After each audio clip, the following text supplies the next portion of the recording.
Pemberitahuan Komisi KPP.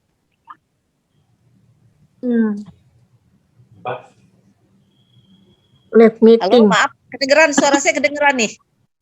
Kedengeran, mantap. Kedengeran ya. Baik, kita akan memasuki ibadah. Untuk itu kita akan memasuki saat teduh, ya.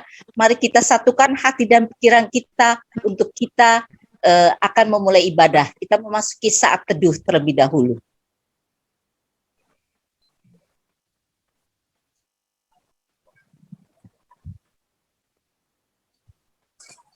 Baik, mari kita akan memulai ibadah. Kita bangkit berdiri.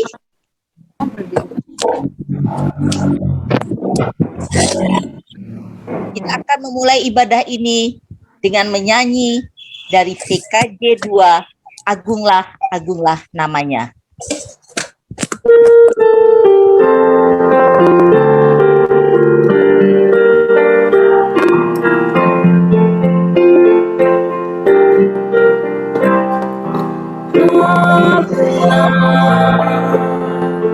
Agunglah namanya, bagi Yesus kemuliaan puji sembah.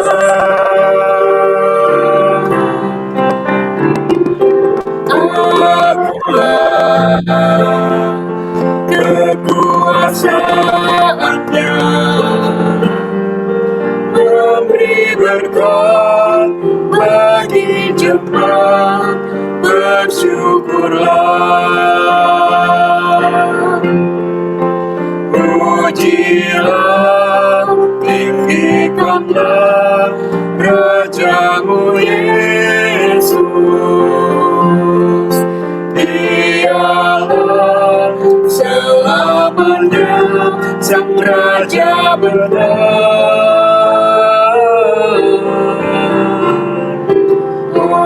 Agunglah, agunglah namanya, Sang Penebus, Maha Kudus, Maha Besar. Silakan duduk, ibu-ibu. Ibu-ibu yang dikasih Tuhan, marilah kita menaikkan doa syukur ya Bapak. Ya. Mari kita berdoa. Tuhan Yesus yang bertata di dalam kerajaan sorga, kami bersyukur atas kasih dan anugerah-Mu, sehingga kami boleh berkumpul para kaum perempuan dalam ibadah sore ini. Engkau curahkan, ya Bapak, kasih-Mu untuk kami boleh beribadah pada sore hari ini. Kami bersyukur ya Bapak, untuk berkat yang telah Kau limpahkan, baik pada diri kami maupun kepada keluarga kami. Dan kami bersyukur untuk kesetiaan kami mengikut Engkau.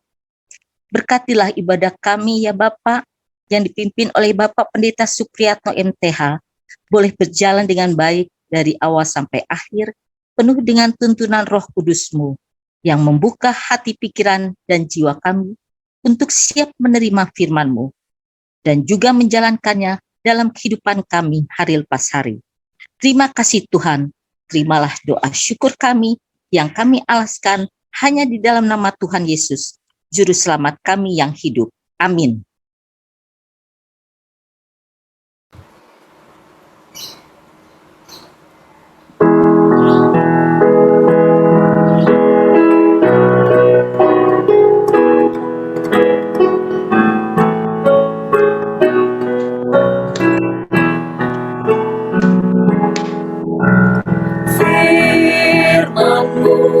Pelita bagi kakiku, terang bagi jalanku.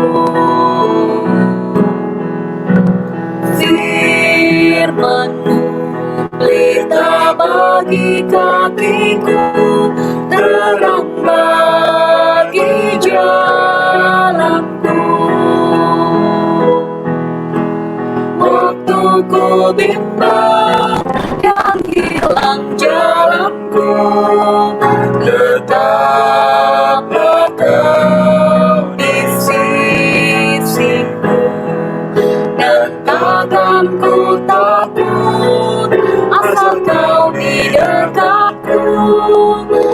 besertaku selamanya.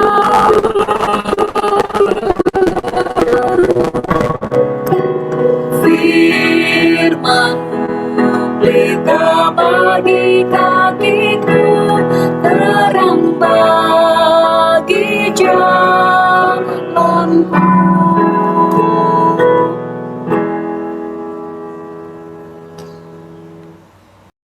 Kita akan mendengarkan firman Tuhan yang akan diberitakan oleh Bapak Pendeta Supriyatno MTH.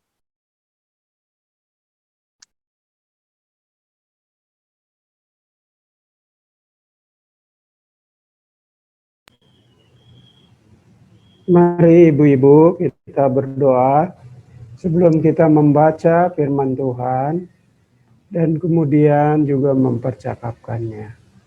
Mari kita berdoa. Tuhan, firman-Mu adalah terang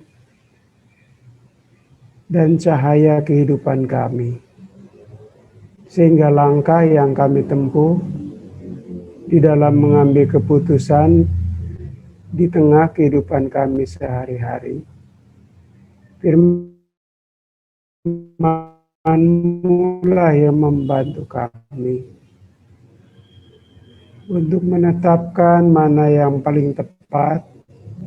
Kiranya dalam pertemuan kebaktian sore hari ini, cahaya dan firman-Mu itu menjadi bagian yang kami baca, sehingga para ibu-ibu dan kami semua hamba-Mu boleh mendapatkan tuntunan yang membawa kami semakin dekat dengan Tuhan. Dalam nama Tuhan Yesus kami berdoa. Amin. Bacaannya pendek sekali ya ibu-ibu. Itu dari Matius 11 ayat 28.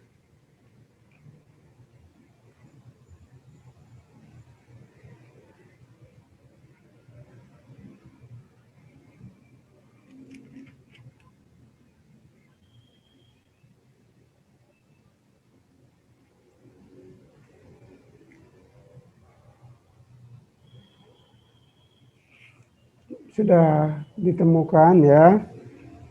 Injil Matius pasal 11 ayat 28. Marilah kepadaku semua yang letih lesu dan berbeban berat. Aku akan memberi kelegaan kepadamu. Sampai di sini pembacaan firman Tuhan. Berbahagialah kita yang mendengar dan memelihara dalam hidup kita. Haleluya. Ibu-ibu yang kami kasihi, sering kita mendengar kata krisis. Ada yang mengatakan atau mengalami apa yang disebut krisis ekonomi. Ada orang yang mengalami krisis iman. Ada orang yang mengalami atau melihat krisis perkawinan. Atau khususnya untuk usia tertentu ada istilah krisis separuh baya katanya. Apa makna krisis ini?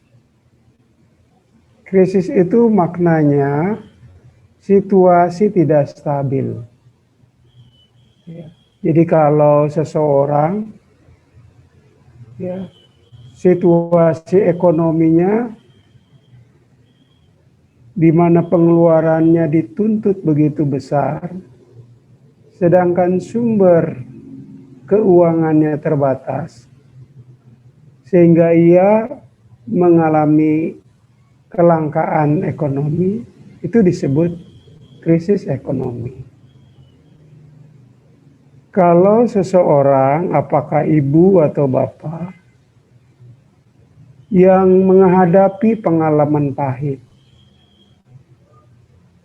pengalaman pahit, misalnya tiba-tiba ada keluarga atau orang yang dikenal tiba-tiba mengalami kematian,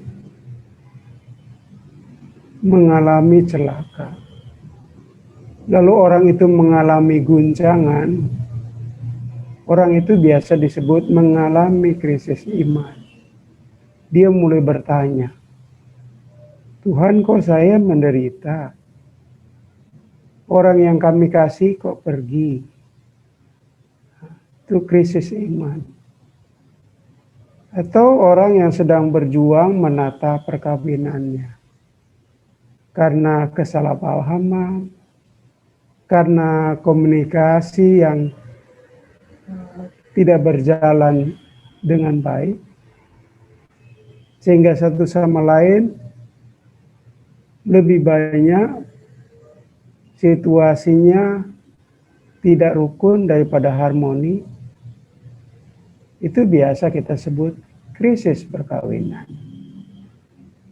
Ada lagi ya, ini harusnya dialami juga oleh pria, tapi umumnya suka diungkapkan oleh wanita.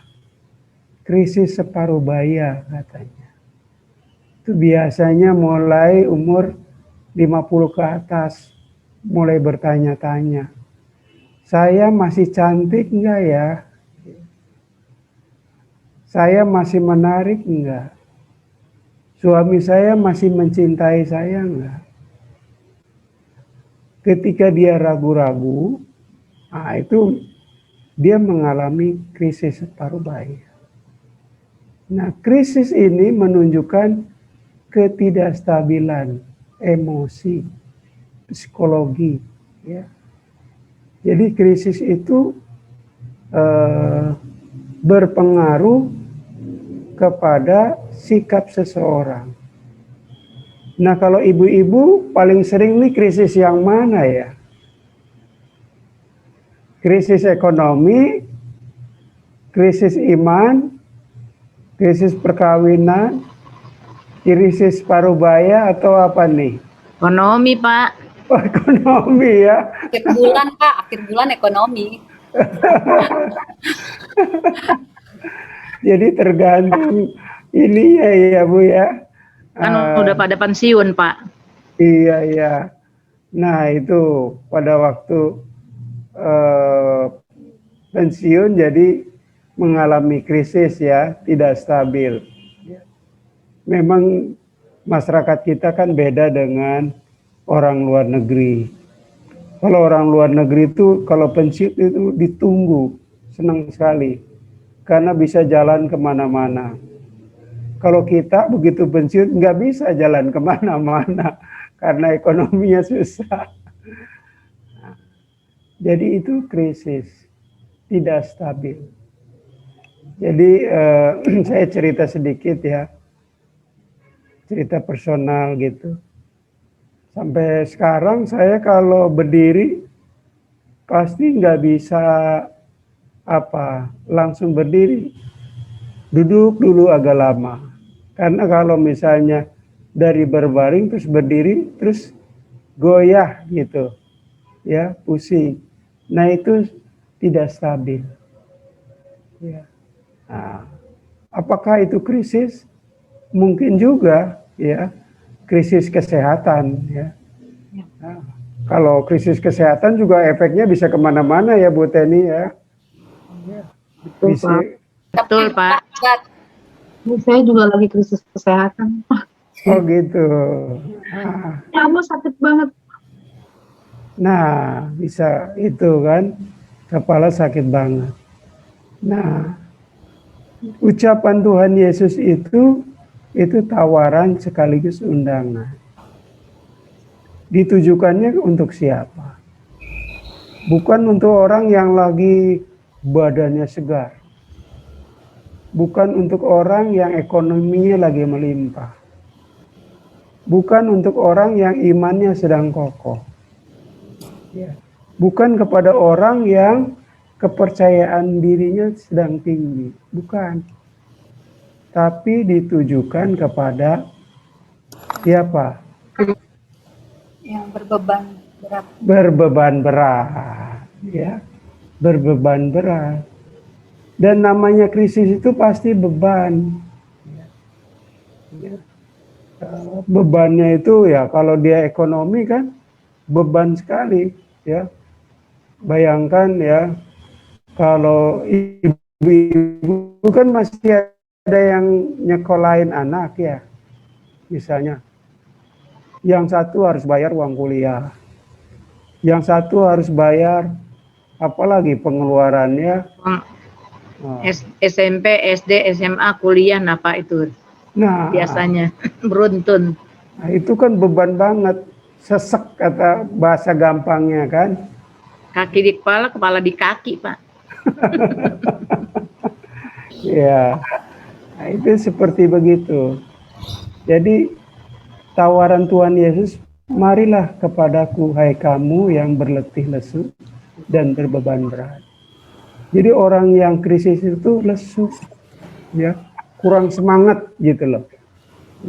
Makanya kalau di WA saya suka baca, semoga sehat, semoga semangat.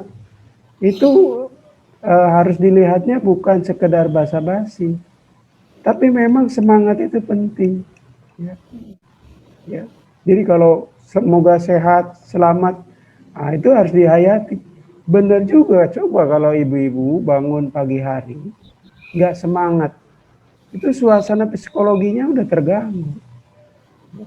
Mau ngerjain ini malas, ya. Jadi marilah datang kepadaku. Pertanyaannya, mau apa datang kepada Yesus? Ya. Dan kenapa Yesus mengundang? Nah, di bacaan berikutnya ada firman Tuhan yang ikut membantu untuk mengerti. Jadi pada waktu itu digambarkan, ibu-ibu masih ingat ya masa kecil melihat apa itu petani membajak sawah? Masih lah Pak, Masih ya? di kampung sana Tasik Pak. Kampung, ya Bu Teni mah punya kampung ya. Kalau kita enggak, Pak. Yang lain punya kota. Itu kan sapinya tuh ada kayunya, gitu. Ya. Itu namanya kuk. Ya, itu kuk tuh itu.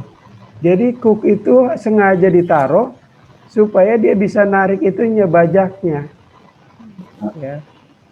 Nah, dan itu berat sekali buat sapi.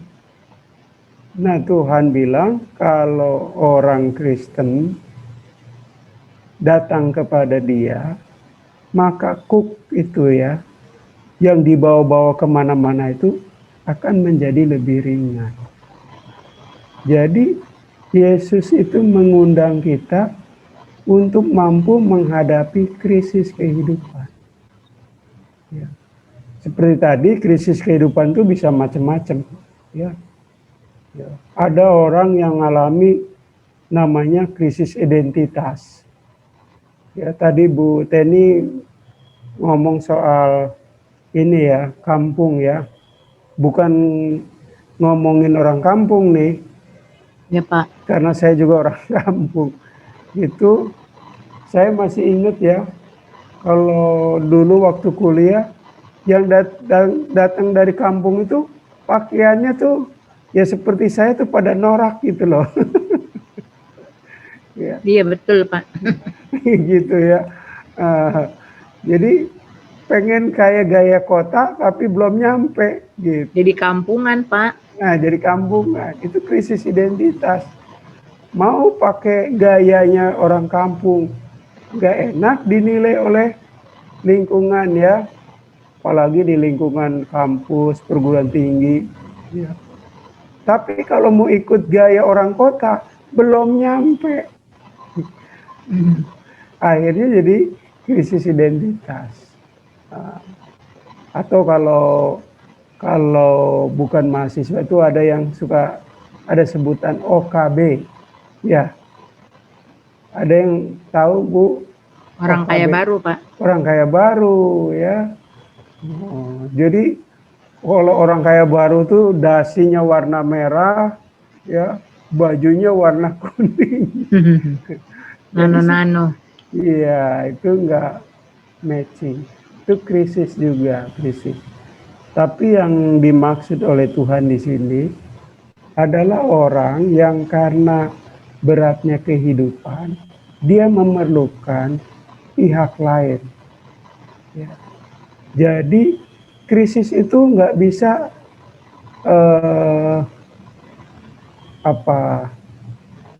selesai sendiri, tapi harus diselesaikan, diatasi bersama Tuhan Yesus.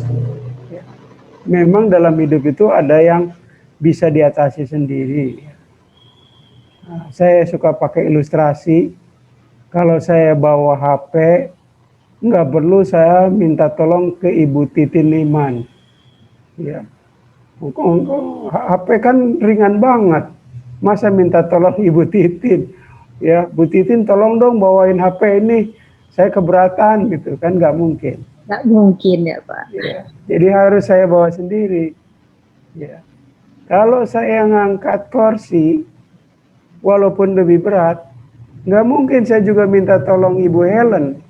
Ya, Bu Helen bantuin dong saya ngangkat nih kursinya. Ya. Bu Helen yang harus tahu, Pak. Kan Saya pendeta. siap Pak, bantu Pak Pendeta.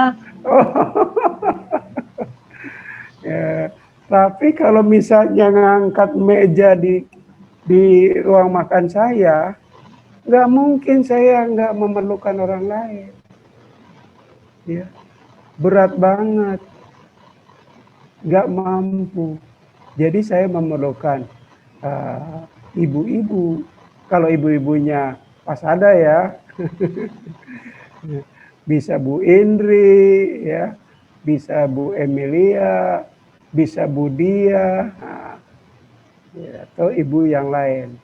Jadi hidup itu ada yang bisa kita atasi sendiri, ada yang memang secara realistik kita nggak mampu.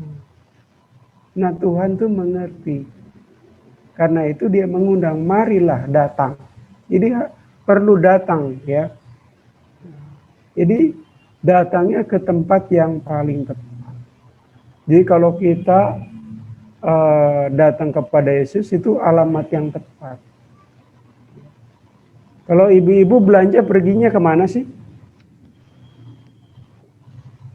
Pasar Sayur, tradisional, Pak.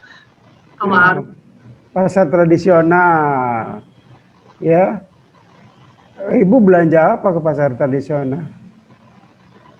Belanja sayur, lauk, Sayur. buah, Pak. Udah lengkap pasar. Iya. Itu tepat sekali.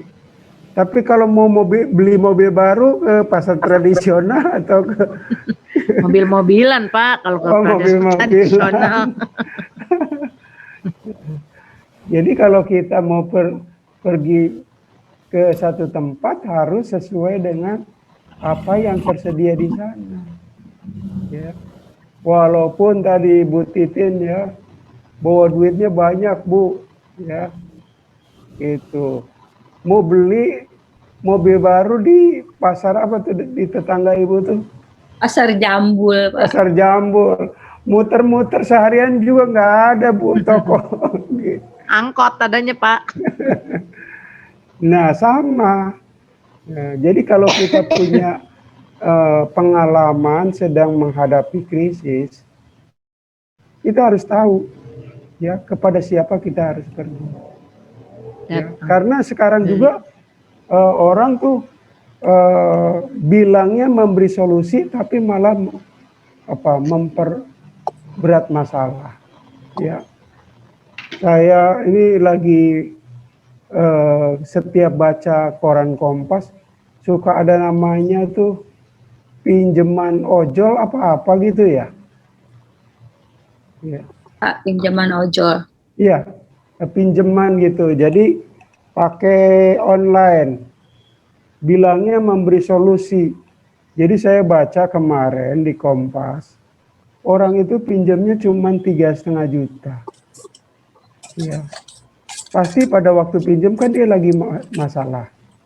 Dan dia pinjam asumsinya akan memperoleh solusi. Ternyata tiba-tiba, ya bukan tiba-tiba, karena lama nggak dibayar, itu utangnya menjadi 200 jutaan. Luar biasa. Jadi mungkin apa ya, sistemnya gimana gitu. Nah, tuh kan, dia pergi bukan kepada orang yang tepat. Sehingga bukan masalahnya terselesaikan, tapi menambah masalah. Tambah Ini pusing tuh kayak Bu Lena, pusing. Itu. Tapi saya bukan berarti ini ya mempromosikan ini pegadaian ya. Takut Pak. Enggak, maksudnya pegadaian kan gitu. Menyelesaikan masalah tanpa masalah katanya. Jadi Tuhan Yesus itu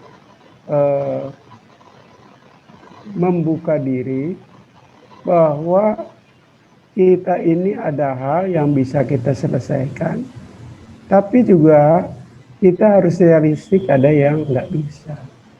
Nah, di sini betapa perlu kesediaan untuk datang kepada Yesus. Pertanyaannya, apakah kita secara reguler datang kepada Yesus? Nah, pengalaman ibu-ibu kalau lagi itu ya letih, lesu dan berbeban berat tuh apa yang dilakukan? Doa Pak. Doa. Ya. Terus apa pengalamannya setelah doa? Lega, Pak. Nangis. Nangis, lega ya. Ya, karena ngadu sama Tuhan kan. Tahap pertama kita udah curhat. Walaupun masalahnya sendiri belum selesai kan Bu Teni ya. Tapi Belum kan kelar. sudah Iya. diutarakan. Itu sudah mengurangi beban. Beban. Yang kedua, pasca berdoa itu harus juga mencari bentuk-bentuk konkret penyelesaian. Kan Penyelesaiannya ya Pak. iya. Seperti Ibu tadi bilang kan, harus bayar buat SMA, bayar buat SMP, bayar buat SMP. perguruan tinggi. Ya. Memang pertama-tama yang harus dilakukan adalah berdoa. Tapi setelah itu cuman berdoa, ya gimana? Tetap aja ditagih SPP-nya. Usaha.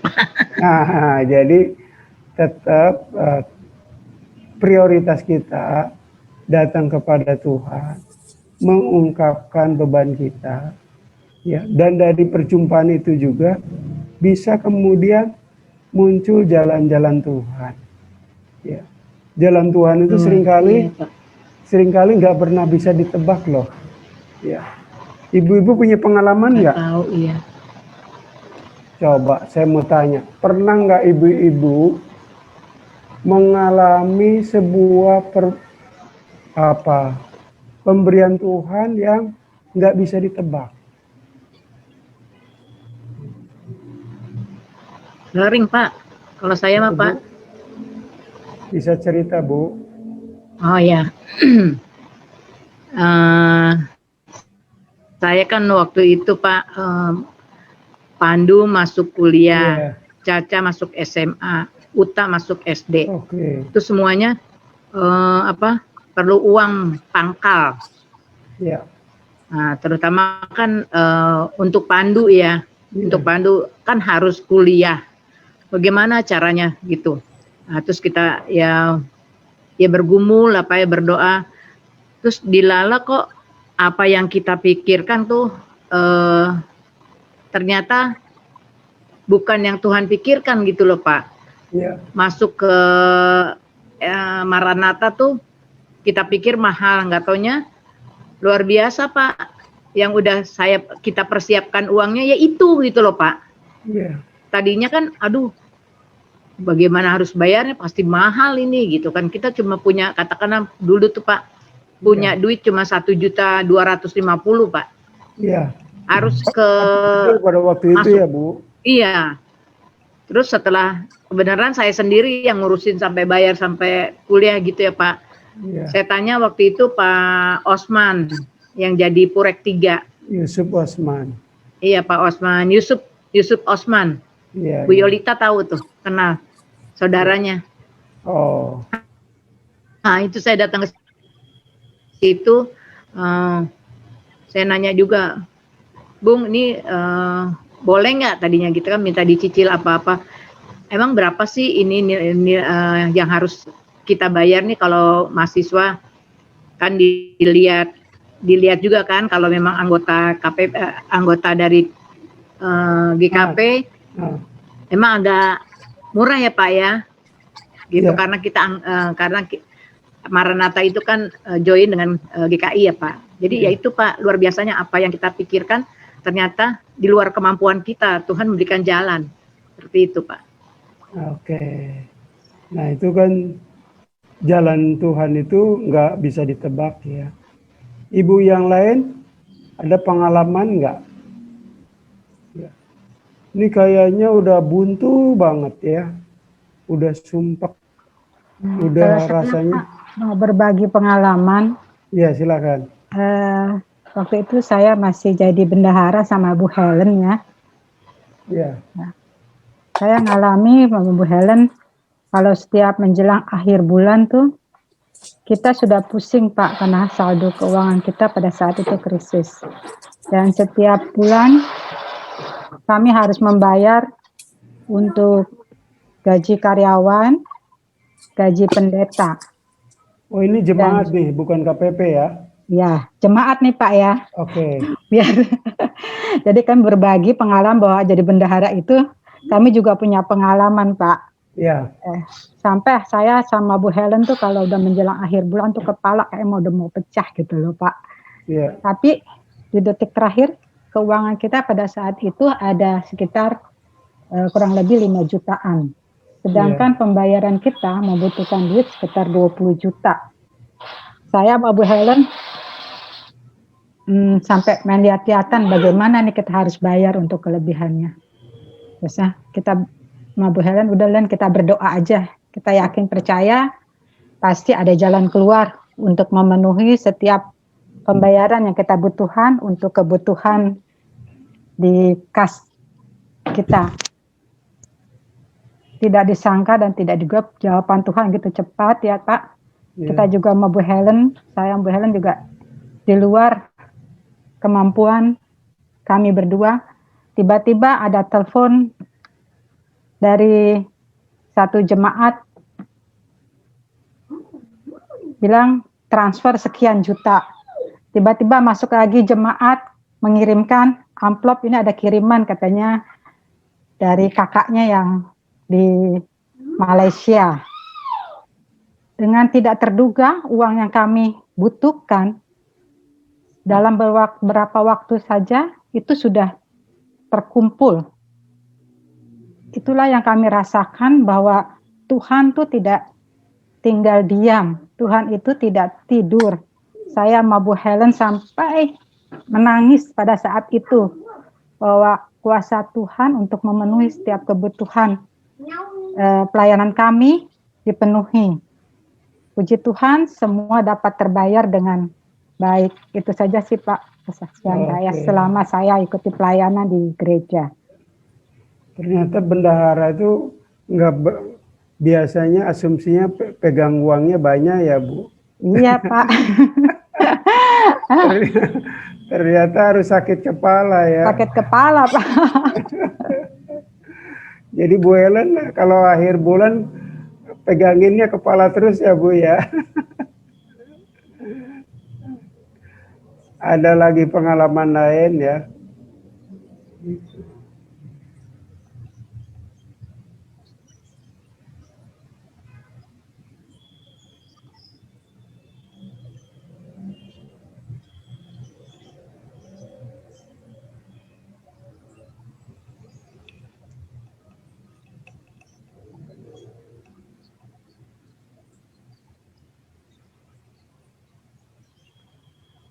Ini ini saya nimbrung ya.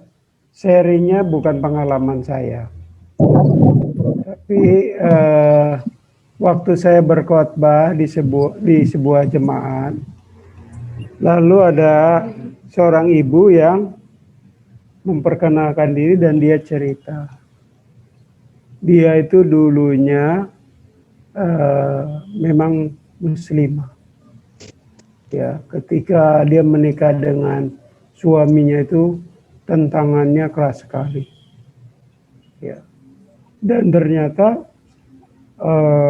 dalam perjalanan perkawinannya itu banyak sekali pergumulan. Ya. Sampai suatu saat anaknya itu sakit berat. Nah, sakit berat, dia itu udah nggak punya solusi lagi ya, minta tolong ke siapa. Lalu akhirnya dia merencanakan bunuh diri. Ya.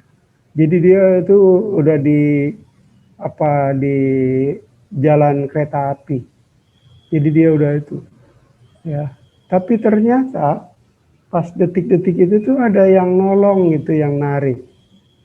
Ya, yang nariknya itu kemudian memperkenalkan dirinya bahwa yang nolong itu orang Kristen.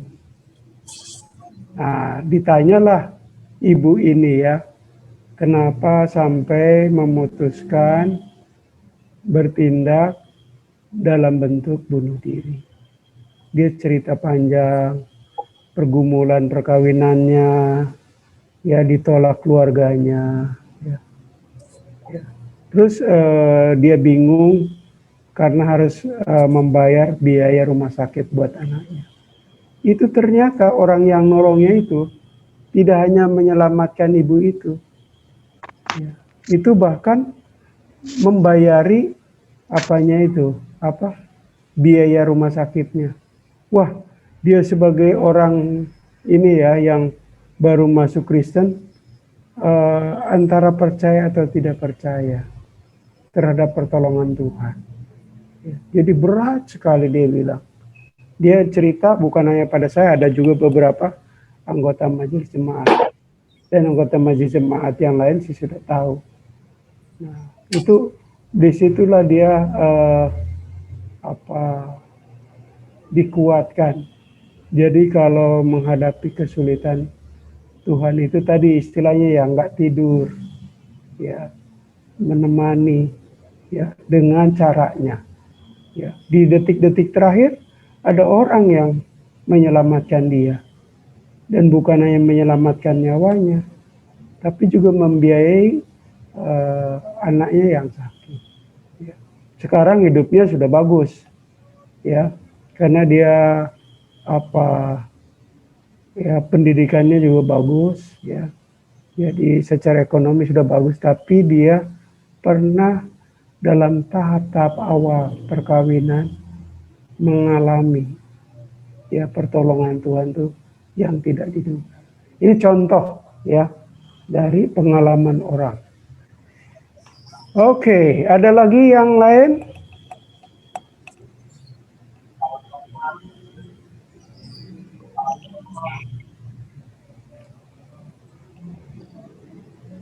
Jadi kalau dengar firman Tuhan ini, kalau kita menghadapi krisis, kira-kira ada keyakinan apa ya, ibu-ibu?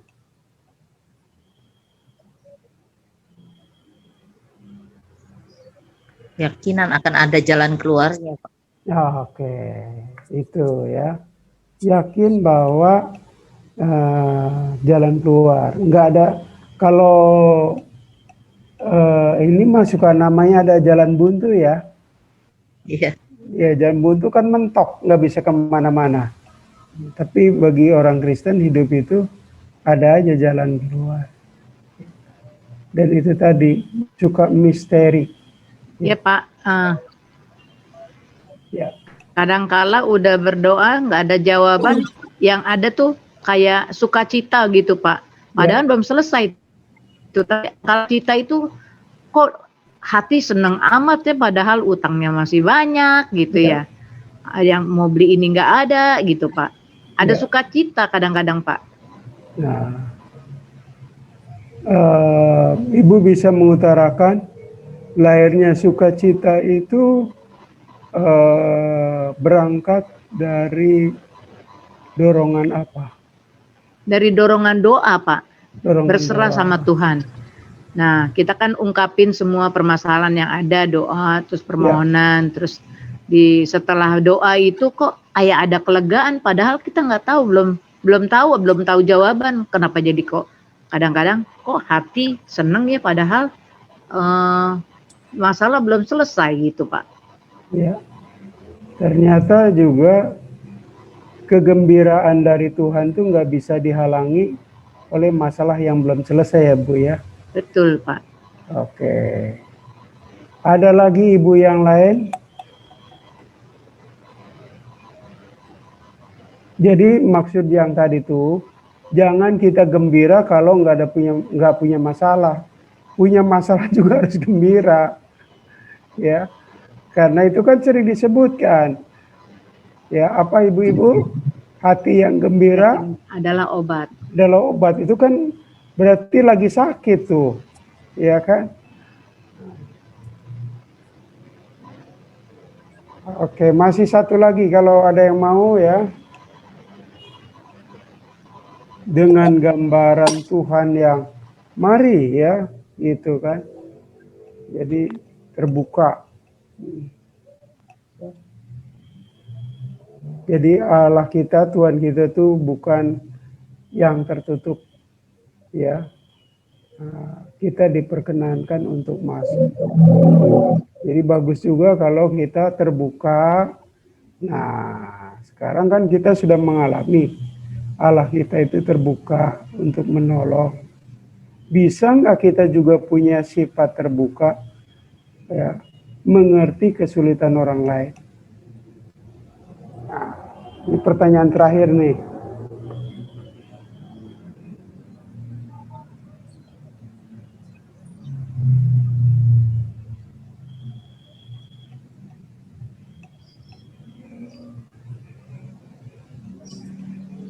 Gimana ibu-ibu?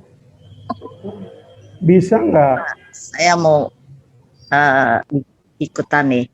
Boleh Ya, silakan Bu. justru saya kadang punya perasaan ya yang menyesal bila mengetahui ada kesulitan yang dialami oleh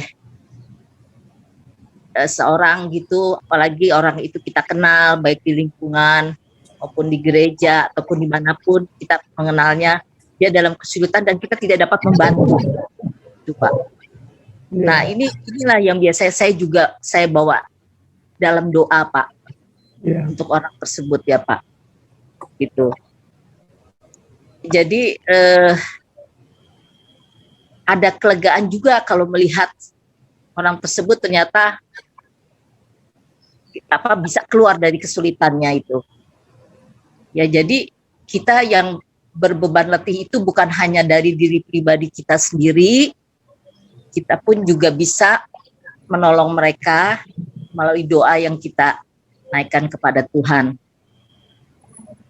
Itu yang saya alami Pak.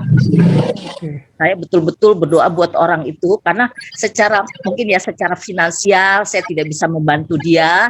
Jadi saya melalui doa lah saya membantu mereka dan ada kelegaan setelah mengetahui bahwa dia ternyata mempunyai jalan keluar. Oke. Ada lagi ibu yang lain? Mbak Agnes? Maaf Pak, di jalan. Oh di jalan. Iya, maaf ya Pak. Iya nggak apa-apa. Iya. Iya. Iya, makasih. Oke. Kalau gitu adiknya deh kalau gitu, Arlet. Lete. Mama. Memang dia kelihatan Nek. Selamat sore Pak. Ini bersama Om. Oh, ini Mama nggak apa-apa. Bu, ya. Iya Pak. Cerah, syukurlah. Enggak. Hah? Enggak. Enggak mau sharing. Nanti Iya, aja sharing. Pak. Dengar aja dulu. Dengar dulu, baik ya. Ya, makasih Pak. Kita dengar yang lebih muda lagi nih, Lala nih. Oh, ada Lala ya. Ya, Clara Umbas. Selamat sore, Pak. Selamat sore Sore semua. Lala. Iya. Sore. Ya, jadi kalau apa ya, Pak? Kalau misalnya kepedulian untuk orang-orang sih, kebetulan memang kita coba yang paling dekat aja nih sama kita, kayak yang kerja-kerja di rumah. Waktu itu Nah, supirku pernah kena tuh, Pak, yang kasus pinjaman online itu. oke. Iya, jadi dia hutang cuma 2,5 juta, istrinya juga ternyata hutang kecil-kecil 1 juta, sampai Edwin sih Pak yang sampai ngurutin berapa, jadi totalnya tuh jadi puluhan juta gitu. Ya kita coba bantu, nggak sekedar melunasi hutangnya, tapi juga caranya mereka untuk bisa mengatur keuangannya ke depannya gitu loh Pak. Jadi gimana ya, buat mereka udah sampai hopeless. Buat kita nggak mau cuman memberikan solusi sementara, tapi kita mau bantu ke depannya mereka gimana caranya lebih baik gitu. Juga Mbak kalau ada kebutuhan, jadi orang-orang yang di sekitar kita aja sih Pak, kita nggak apa ya, mungkin belum terlalu banyak bisa membantu luas, tapi kalau ada orang yang memang butuh bantuan kita mencoba membantu sampai ke akar-akar masalahnya dia gitu loh Pak.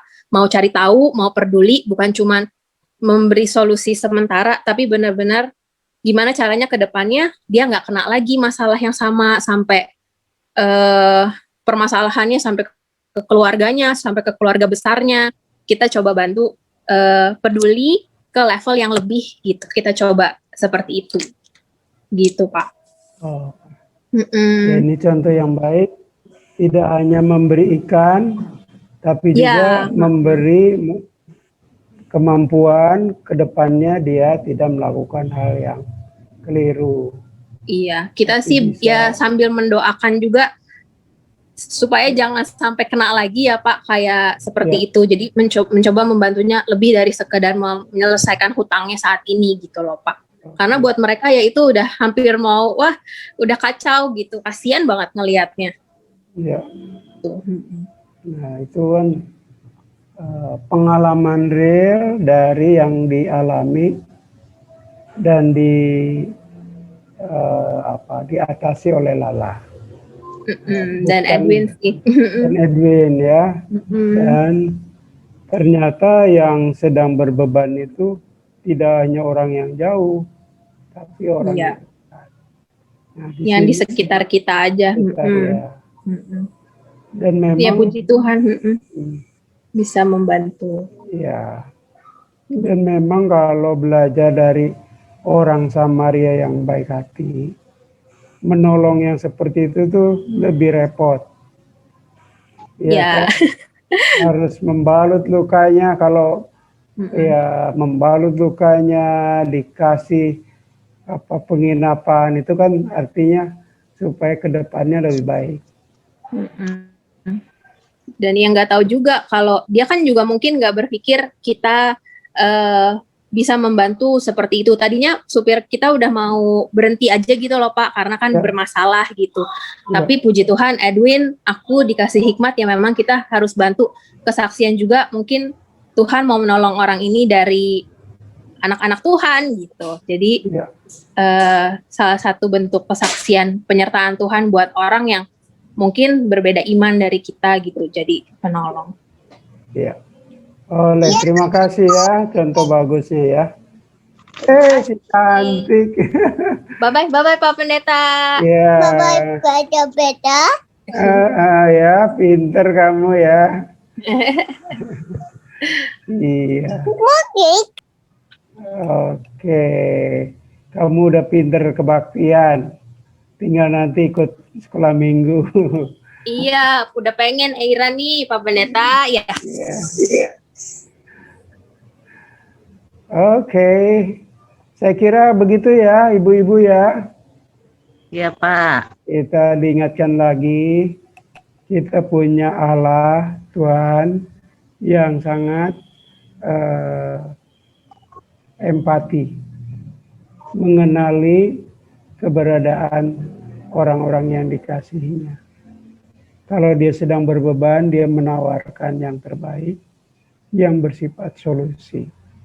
Nah, kita juga menghadirkan diri sedikit banyak dengan segala keterbatasan atau kelebihan kita. Kita juga memberi solusi bagi orang lain, khususnya mereka yang sedang mengalami krisis. Tuhan memberkati kita.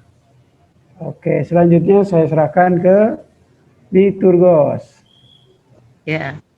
Baik, terima kasih Bapak Pendeta Supriyatno untuk firman yang telah disampaikan. Kiranya kita semua diberikan hikmat untuk kita bisa menjalankan firman yang diberitakan tadi ya Bapak dalam kehidupan kita hari lepas hari. Baik, sekarang kita akan memasuki persembahan. Marilah ibu-ibu terkasih, kita bersyukur kepada Tuhan karena kita telah diberikan berkat ya sepanjang hidup kita ini oleh Tuhan. Untuk itu, marilah kita memberikan persembahan kepada Tuhan atas kebaikannya. Persembahan sebagai dasar persembahan diambil dari 2 Korintus 8 ayat 12 yang berbunyi demikian. Sebab jika kamu rela untuk memberi, maka pemberianmu akan diterima. Kalau pemberianmu itu berdasarkan apa yang ada padamu, bukan berdasarkan apa yang tidak ada padamu. Persembahan dapat dimasukkan ke dalam amplop dan dapat diserahkan kepada pengurus atau diserahkan pada saat ibadah minggu di gereja. Sambil persembahan kita kumpulkan, marilah kita menyanyi dari KJ 439 ayat 1. Bila topan keras melanda hidupmu.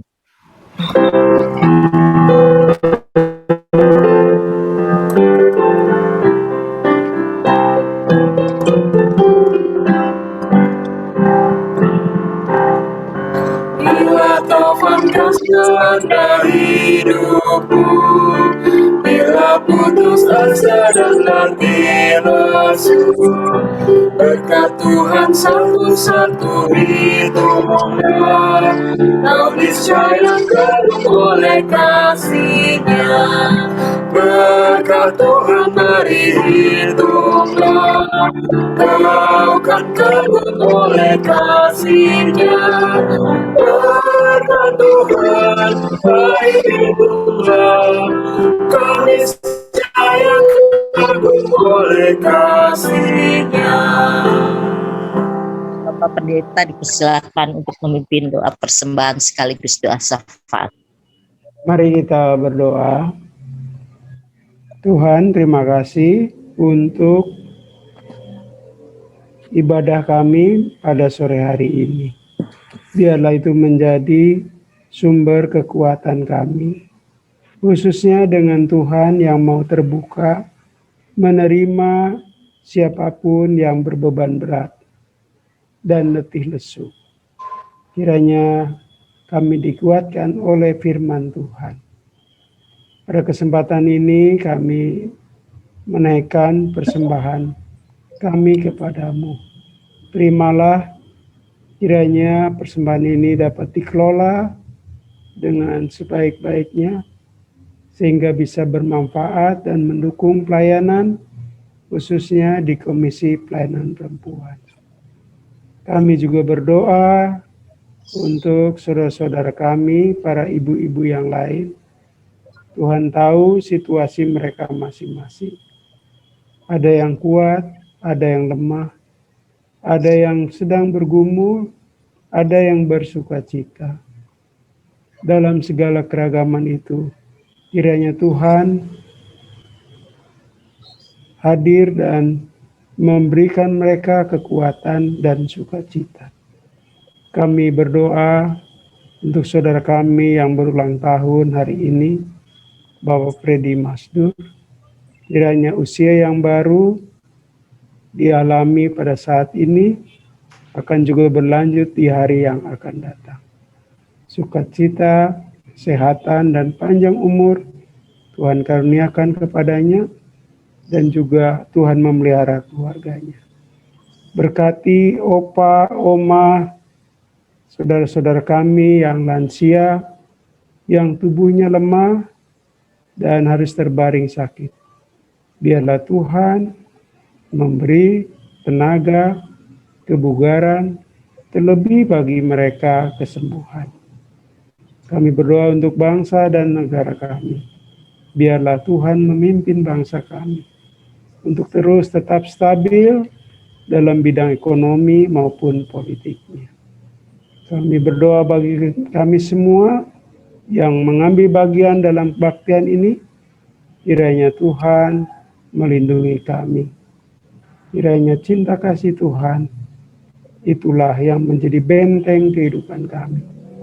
Doa ini kami panjatkan dalam nama Tuhan Yesus. Di dalam nama Dia juga kami ingin berdoa seperti yang telah diajarkan. Bapa kami yang di sorga, dikuduskanlah namamu, datanglah kerajaan-Mu, jadilah kehendak-Mu di bumi seperti di sorga. Berikanlah kami pada kami hari ini makanan kami yang secukupnya, dan kami akan kesalahan kami, seperti kami juga orang bersalah pada kami, dan jangan membawa kami ke dalam tapi bebaskanlah kami dari yang jahat. Karena Engkau yang punya kerajaan dan kuat dan kemuliaan sampai selama-lamanya. Amin. Baik, ibu-ibu yang dikasih Tuhan, kami undang untuk bangkit berdiri. Kita akan menutup ibadah ini dengan menyanyi dari PKJ 131 bait 1 dan 3. Ku yakin Tuhan tuntun langkah.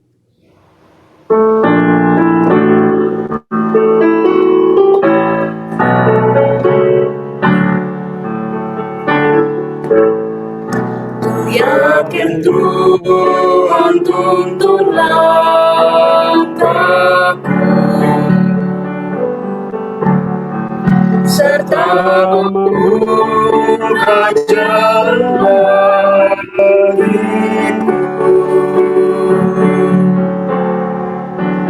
Jika sungguh berserah dan berdoa padanya, Tuhan membuka jalan bagiku. Ku yakin Tuhan tuntun langkahku,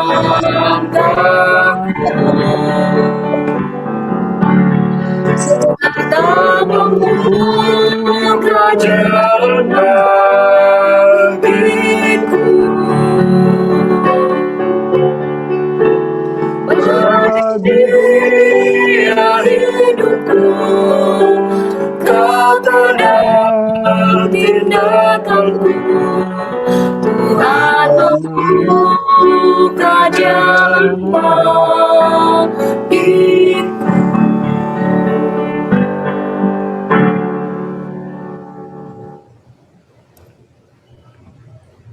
Kasih Allah Bapa yang tercurah dalam keselamatan oleh Yesus Kristus dan persekutuan hidup damai sejahtera yang dibangun oleh Roh Kudus kiranya melimpahi saudara sekalian sekarang dan selamanya.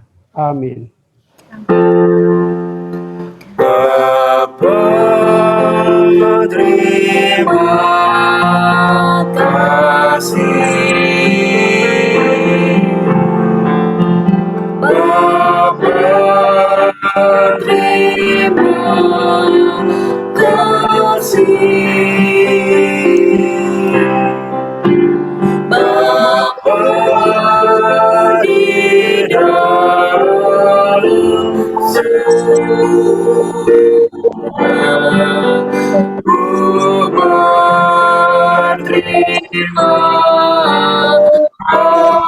kasih.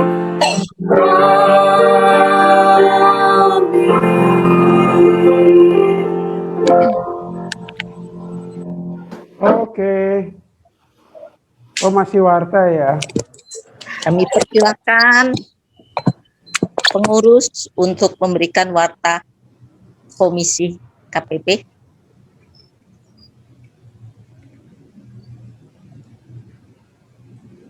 Ya.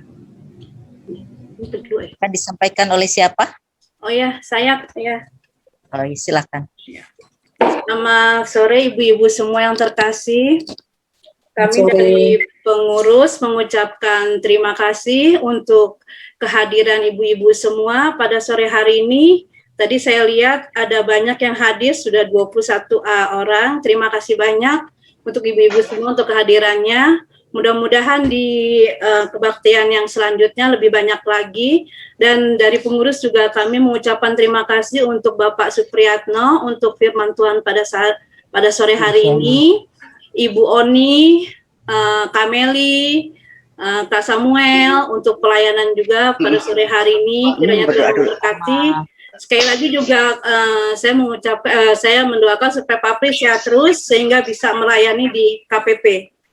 Untuk ya, kami juga terima kasih juga nanti untuk Kak Budi yang akan membantu dari pengurus untuk dibikin YouTube untuk ibu-ibu yang sore hari ini tidak bisa mengikuti kebaktian, bisa nanti lihat ada link YouTube, bisa mengikuti kebaktian yang dilaksanakan pada sore hari ini. Dan kami juga akan memberikan pemberitahuan untuk kebaktian selanjutnya 2 minggu akan datang tanggal 18 Juni 2021. Kami juga mengharapkan kehadiran ibu-ibu semua di ibadah Zoom KPP. Sekali lagi terima kasih, kiranya Tuhan Yesus memberkati. Amin.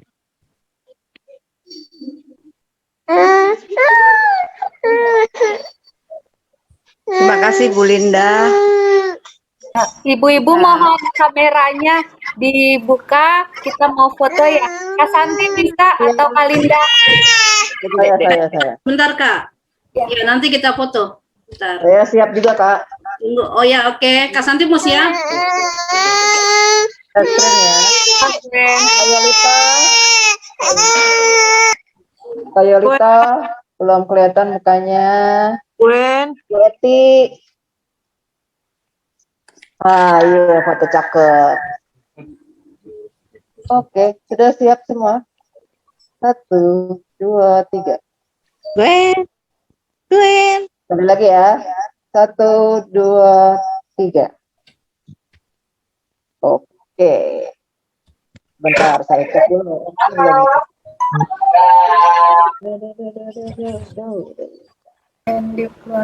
Ya, saya kirim ke PA Group KPP. Terima kasih Pak Pri, terima kasih ibu-ibu semua. Sama-sama. Terima kasih Pak Pendeta. Terima kasih Pak Pri. Pak Pendeta, Ibu. Terima kasih Pak Pri. Terima kasih Kak Santi, tak lupa kami juga terima kasih. Ya, baik yang di perjalanan maupun di rumah. Ketemu lagi semua. Terima kasih. Terima kasih. Andung. Ya, selalu Andung. Andung. Ya, Mas. Ya, selamat makan ya. Oh, sehat-sehat. Andung, sehat ya Andung. Aduh, mudah-mudahan sehat sayang. Iya. Udah setahun lebih nggak ketemu ya. Uti, terima kasih Uti. Ya, Uti sama aku. Mana Uti sama aku? Sama aku tadi ada tuh kelihatan. Ya, ada. Gwen. Ada Gwen. Terima kasih semuanya. Bye. Bye semua. Kita tutup dengan doa dulu ya Bu Meli. Ya, yuk ibu-ibu pengurus mohon kita tutup dalam doa. Bu Pri silakan. Iya. Ibu-ibu terima kasih untuk ibadah sore hari ini.